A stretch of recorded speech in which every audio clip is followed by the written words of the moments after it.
Hello friends, हमारे इस YouTube channel पर आपका हार्दिक स्वागत है। दोस्तों, आज की ये सच्ची घटना लंदन में रह रहे एक भारतीय परिवार के रहस्यमयी तरीके से लापता हो जाने के बारे में है।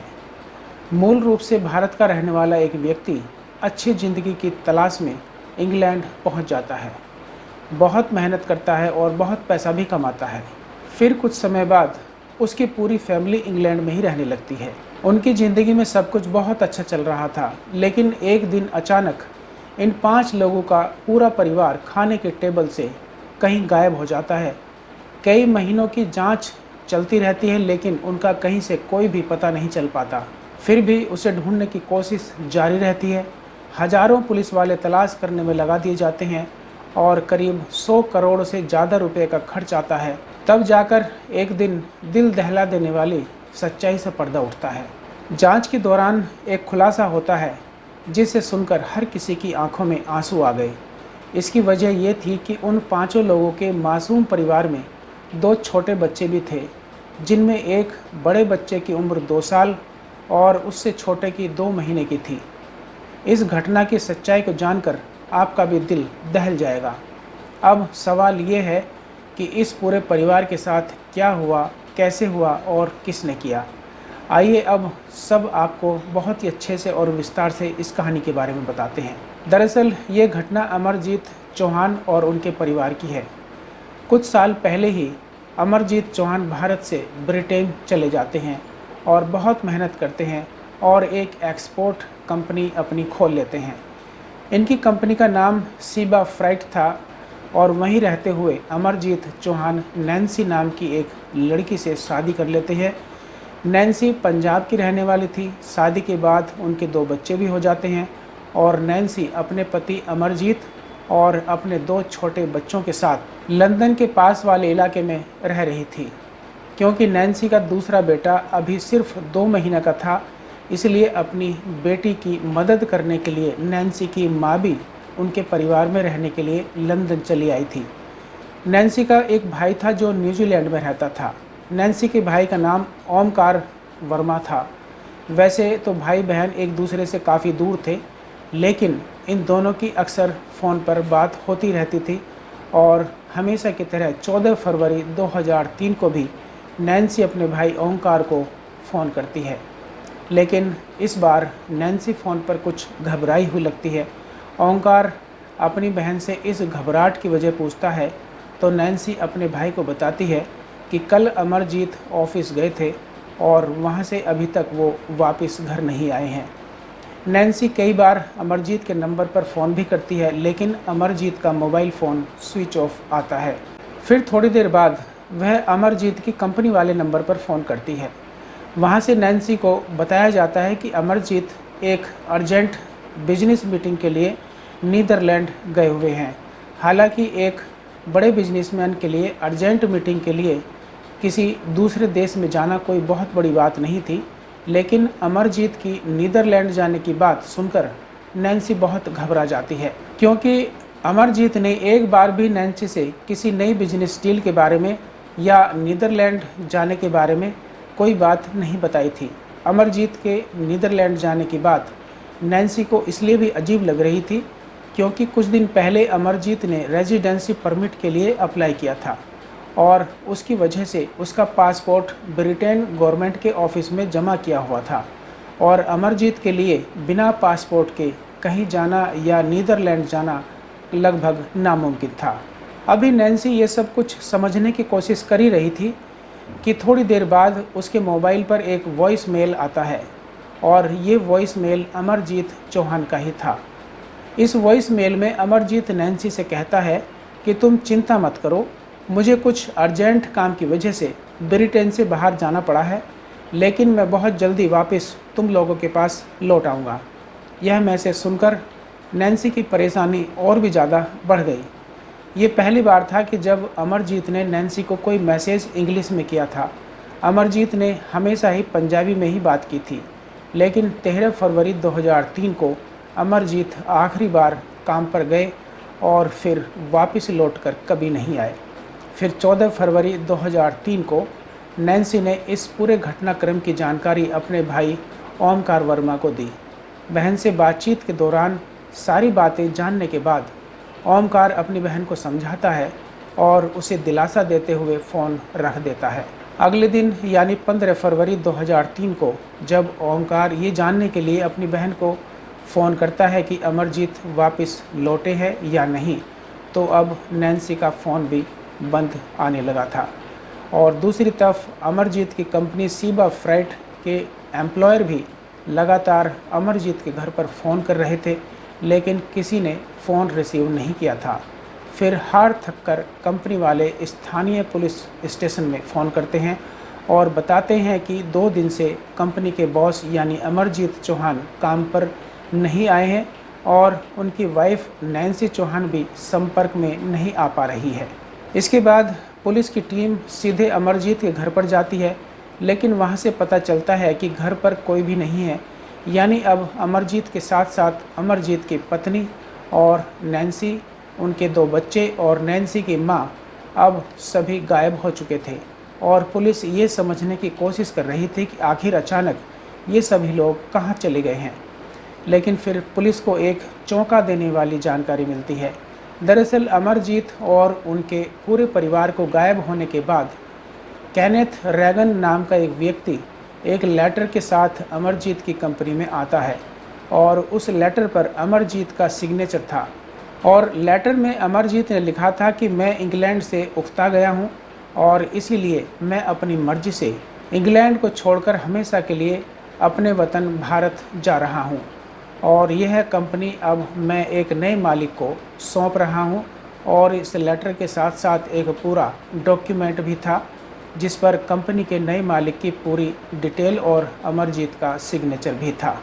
जब पुलिस ने इन पेपर की जांच करवाई तो पेपर बिल्कुल सही पाए जाते हैं और पुलिस भी ये मान लेती है कि अमरजीत चौहान वास्तव में इंग्लैंड से उकता गए थे, इसलिए वह देश छोड़कर कहीं चले गए हैं।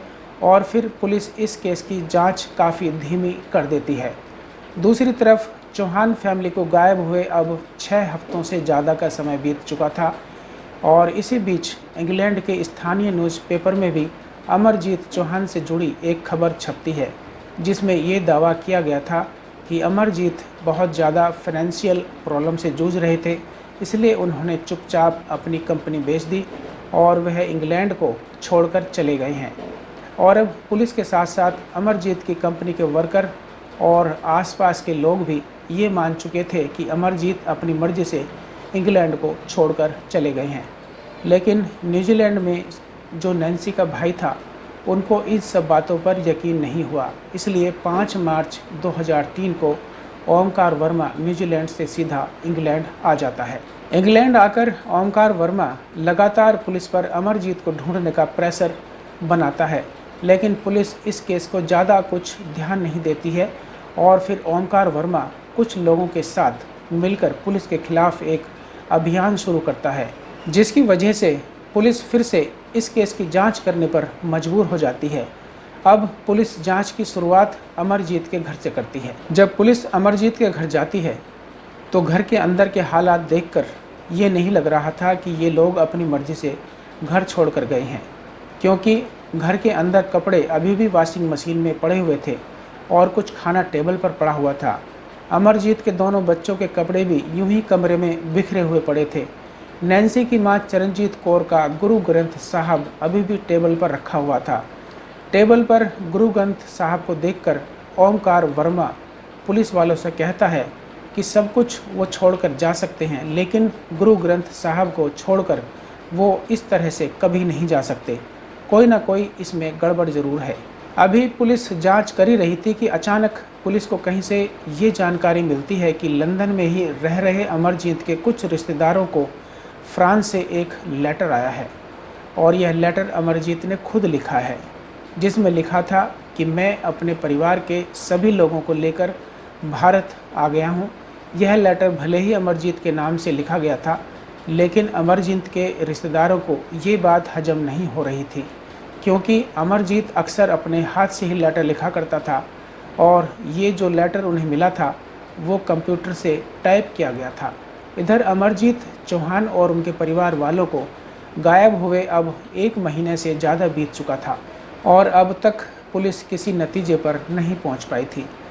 अब ओंकार वर्मा द्वारा अमरजीत चौहान समेत पूरे परिवार के अपहरण की शंका जताने के बाद स्थानीय पुलिस अब इस केस को 21 मार्च 2003 को Scotland yards serious crime group को सौंप देती है। Scotland yard serious crime group इस केस को अपने हाथ में लेने के बाद जांच को आगे बढ़ाती है, लेकिन कई हफ्तों की जांच के बाद भी उनके हाथ कुछ नहीं लगता है। पूरा चौहान परिवार फरवरी महीने में गायब हुआ था और अब अप्रैल 2003 आ चुका है। उनकी कंपनी को अब नया मालिक चला रहा था। इंग्लैंड की पुलिस भारत में भी एजेंसियों से संपर्क करती है तो पता चलता है कि अमरजीत भारत में ना तो अपने गांव और ना ही अपने किसी रिश्तेदार के यहाँ आए हैं, और अब पुलिस को भी समझ में नहीं आ रहा था कि आखिर इस केस की गुत्थी को सुलझाया कैसे जाए। पुलिस खुद ये सब देखकर और सोचकर हैरान रह जाती है। लेकिन तभी अप्रैल के महीने में समुद्र के किनारे पर मछुआरों को एक लाश मिलती है और पुलिस जांच के बाद खुलासा होता है कि ये लाश किसी और की नहीं बल्कि अमरजीत चौहान की ही है, और ओमकार वर्मा भी इस लाश की पहचान अमरजीत चौहान के रूप में ही करता है। अमरजीत की लाश के मिलने से इस केस में अचानक एक नया मोड़ आ जाता है। अमरजीत की लाश मिलने के बाद पुलिस अब पूरी तरह हरकत में आती है और इस केस को सॉल्व करने के लिए सैकड़ों पुलिसकर्मियों को लगा देते हैं। पुलिस को सबसे पहला शक केनेथ रैगन नाम के उस व्यक्ति पर होता है जिसने अमरजीत के गायब होने के अगले ही दिन अमरजीत की कंपनी में आकर अमरजीत द्वारा साइन किए हुए लेटर और ऑनरशिप के डॉक्यूमेंट पेश करते हुए ये दावा किया था कि अमरजीत ने यह कंपनी उसके हाथों में दे दी है। लेकिन जब पुलिस इन लोगों की कुंडली खंगालना शुरू करती है तो पुलिस को एक ऐसी सच्चाई का पता चलता है जिसे जानकर इंग्लैंड पुलिस के भी होश उड़ गए थे।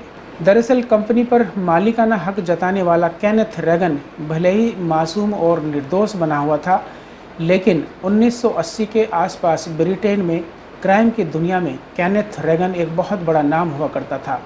वह कुछ साल पहले तक इंग्लैंड का बहुत बड़ा ड्रग स्मगलर था। ड्रग स्मगलिंग के अलावा केनेथ रैगन फर्जी पासपोर्ट, ह्यूमन ट्रैफिकिंग और 1998 में लंदन पुलिस ने केनेथ रैगन को फर्जी पासपोर्ट बनाने और ड्रग्स का धंधा करते हुए रंगे हाथों पकड़ा था। केनेथ रैगन के पास से पूरा 30 किलो हीरोइन बरामद हुआ था जिसकी कीमत करोड़ों में थी, और अब तक वह लंदन के इलाके में 200 करोड़ से ज़्यादा का ड्रग्स बेच चुका था। इसके बाद केनेथ रैगन पर मुकदमा दर्ज करके केस चलाया जाता है। अदालत में उसका जुर्म साबित होने के बाद उसे 20 साल जेल की सज़ा सुनाई गई थी, लेकिन जेल में रहते हुए केनेथ रैगन पुलिस को सरकारी गवाह बनने का ऑफ़र करता है और बदले में वह अपनी सज़ा कम करवाने की शर्त रखता है।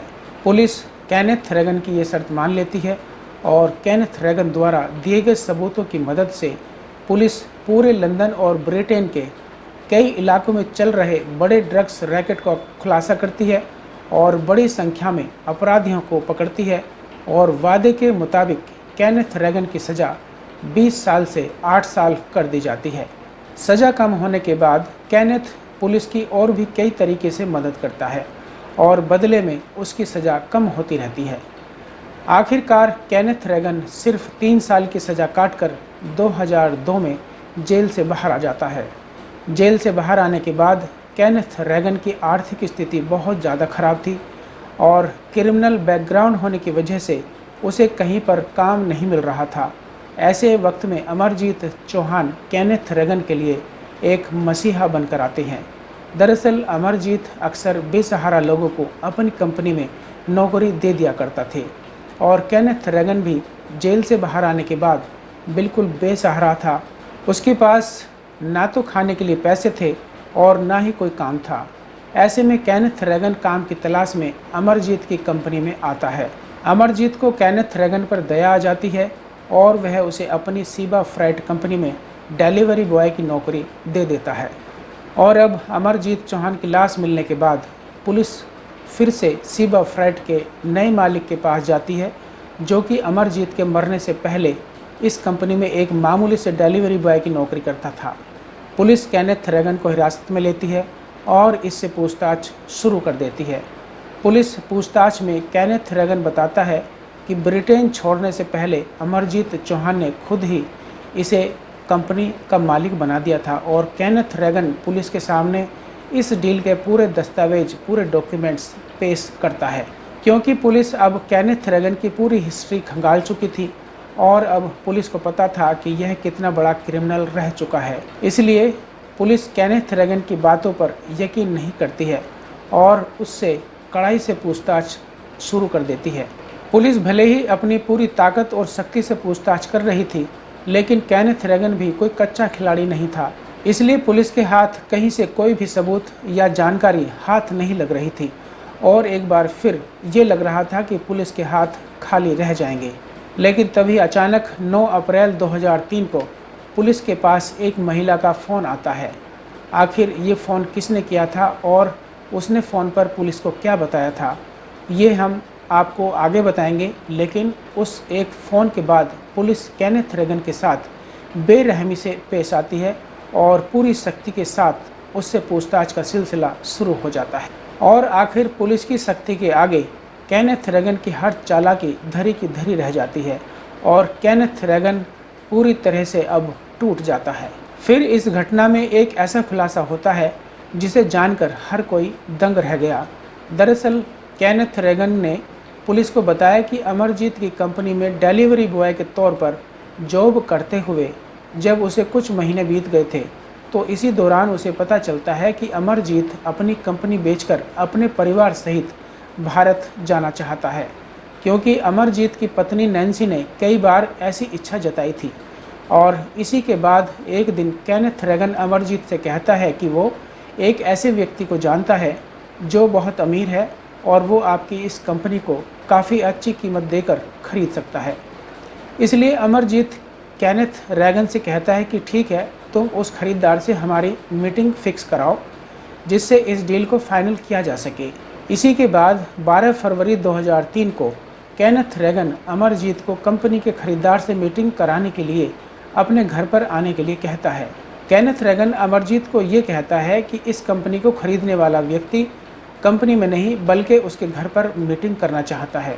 और इसके बाद जैसे ही अमरजीत बिजनेस डीलिंग के लिए केनेथ रेगन से मिलने उसके घर आता है, तो केनेथ रेगन अपने 2 अन्य साथियों के साथ मिलकर अमरजीत को किडनैप कर लेता है। किडनैपिंग के बाद अमरजीत को बहुत मारा पीटा जाता है और उनसे कई सारे ब्लैंक दस्तावेज पर ज़बरदस्ती साइन करवा लिए जाते हैं और पहले से तैयार किए गए ऑनरशिप ट्रांसफ़र पेपर पर भी अमरजीत के सिग्नेचर करवा लिए जाते हैं। सिग्नेचर लेने के बाद अमरजीत से उसकी पत्नी नैन्सी को एक वॉइस मेल भेजने को कहा जाता है और जिसमें अमरजीत से कहा जाता है कि तुम अपनी पत्नी से कहो कि मैं बिजनेस डीलिंग के लिए देश से बाहर जा रहा हूँ। अमरजीत से ये सब कुछ करवाने के बाद केनेथ रेगन ने बड़ी ही बेरहमी से अमरजीत को जान से मार दिया।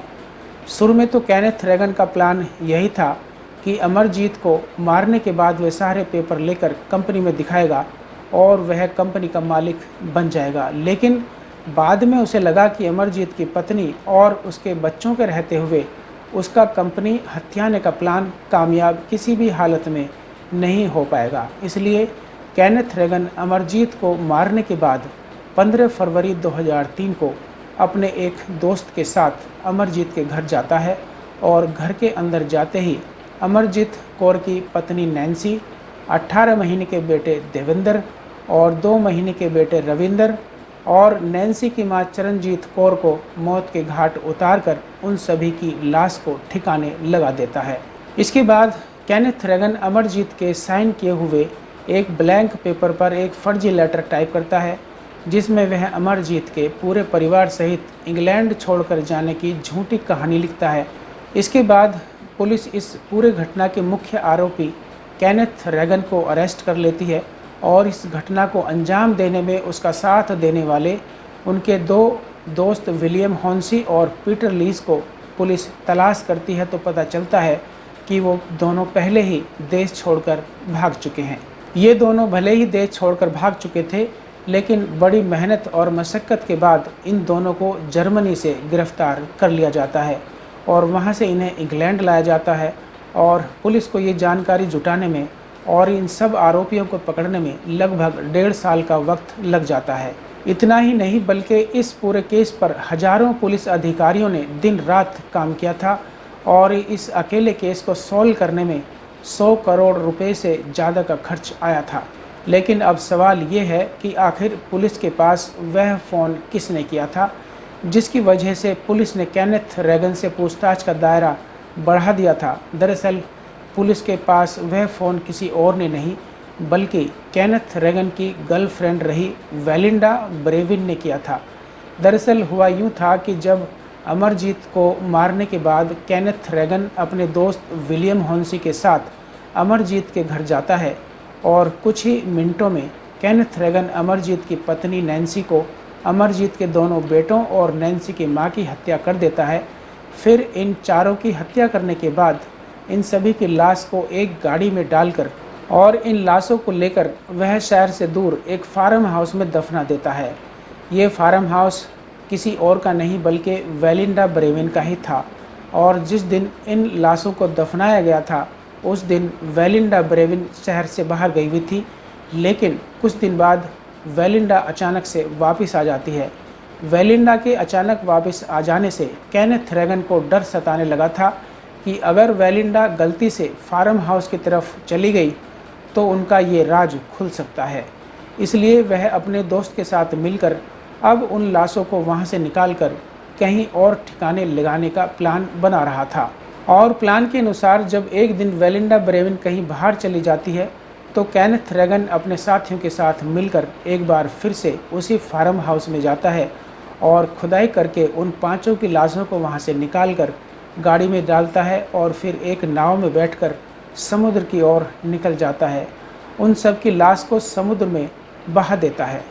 लेकिन जब केनेथ रेगन ये सब कुछ कर रहा था तब वेलिंडा ब्रेविन अपने फार्म हाउस पर वापस आ चुकी थी और अपने फार्म हाउस में इन लोगों को खुदाई करता देखकर वेलिंडा को दाल में कुछ काला नजर आता है और वह वहीं पर छुपकर उन लोगों को देखती रहती है। और कई लोगों की लाशों को देखने के बाद वेलिंडा पुलिस को फ़ोन करती है और इस बात की जानकारी पुलिस को दे देती है और अब इसी के बाद पुलिस केनेथ रेगन को गिरफ्तार करके उससे पूछताछ करती है। साथ ही सबूत जुटाने का सिलसिला भी शुरू होता है और जब पुलिस इन हत्याओं के मोटिव का पता लगाती है, पूछताछ में खुलासा होता है कि दरअसल केनेथ रेगन भले ही जेल से छूट गया था लेकिन एक बार फिर से वो ड्रग स्मगलिंग का धंधा शुरू करना चाहता था। अब स्मगलिंग के लिए उसे एक ऐसी कंपनी की तलाश थी जिसकी आड़ में वो अपना ड्रग मंगवा सके। और जब केनेथ रेगन को ये पता चला कि अमरजीत अपनी कंपनी को बेचना चाहते हैं तो वह खुद को मजबूर बताकर अमरजीत की कंपनी में डिलीवरी बॉय की नौकरी करता है और फिर अमरजीत की कंपनी का एक फर्जी खरीदार खड़ा करता है और मीटिंग के बहाने से अमरजीत को अपने घर बुलाकर पहले उसे किडनैप करता है और फिर फर्जी पेपर पर सिग्नेचर लेकर उसकी कंपनी पर कब्जा करने के लिए उसे मार देता है और फिर हर सबूत को मिटाने के लिए अमरजीत के पूरे परिवार को मौत के घाट उतार देता है। जब पुलिस सारे सबूत और गवाह इकट्ठे कर लेती है तो सन 2004 को नवंबर महीने में इन सभी आरोपियों पर 5 लोगों की हत्या और अपहरण समेत कई धाराओं में मामला दर्ज करने के बाद केस शुरू होता है और पूरी सुनवाई के बाद 2005 को अप्रैल के महीने में अदालत इस हत्याकांड के मास्टरमाइंड केनेथ रेगन और उसके दोस्त विलियम हॉन्सी को अमरजीत परिवार के सभी सदस्यों की हत्या करने के जुर्म में उम्र कैद की सज़ा सुनाती है, जबकि तीसरे आरोपी पीटर लीज को अमरजीत चौहान की हत्या का दोषी मानते हुए 23 साल की सज़ा सुनाती है। और अब आपको ये भी बता दें कि सन 2003 को अप्रैल के महीने में सबसे पहले अमरजीत चौहान की लाश मिलती है और फिर जुलाई में अमरजीत की पत्नी नैन्सी की लाश भी मिल जाती है। और नैन्सी की लाश उस समय मिली जब कुछ मछुआरे समुद्र में मछली पकड़ रहे थे।